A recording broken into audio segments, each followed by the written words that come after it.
और जब ये जो खालिस्तानी आइडियोलॉग्स हैं, जो खालिस्तानी विचारधारा या सोच के लोग हैं, जब इन लोगों के साथ आप you have been together with them, आप इनके घरों में रहे हुए हैं, आपने इनसे पैसे ले रखे हैं, और वो खुद क्लेम कर रहे हैं, लिख के बोल रहे हैं, वो बाय वे ऑफ स्टेटमेंट्स कह रहे हैं कि तुम्हारे को जिताने में हमने मदद करी है, हमने पैसा दिया है तुम्हारे को, हमने तुम्हारे को ग्राउंड सपोर्ट दिया है, तुम्हारे पास कोई तुम्हारा कार्डर नहीं था, बावजूद उसके तुम जीते हो। तो ये नहीं है कि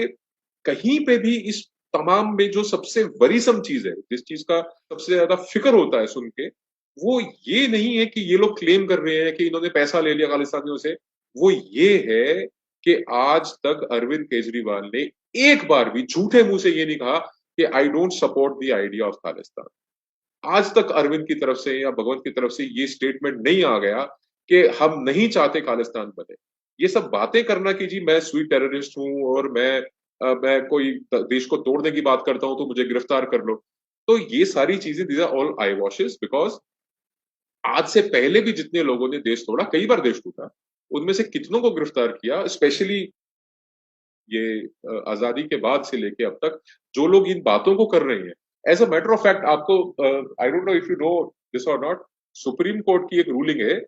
जिसके अंदर सुप्रीम कोर्ट ने वाजे तौर पे कहा है कि खालिस्तान की डिमांड करना, एक सेपरेट स्टेट की डिमांड करना, is not an offence, it's not a criminal offence. उसके अंदर आपके ऊपर देशद्रोह का मुकदमा दर्ज नहीं हो सकता। कई मुकदमे दर्ज हुए देशद्रोह के लोगों के ऊपर, और उनको रिलीफ देते हुए सुप्रीम कोर्ट ने कहा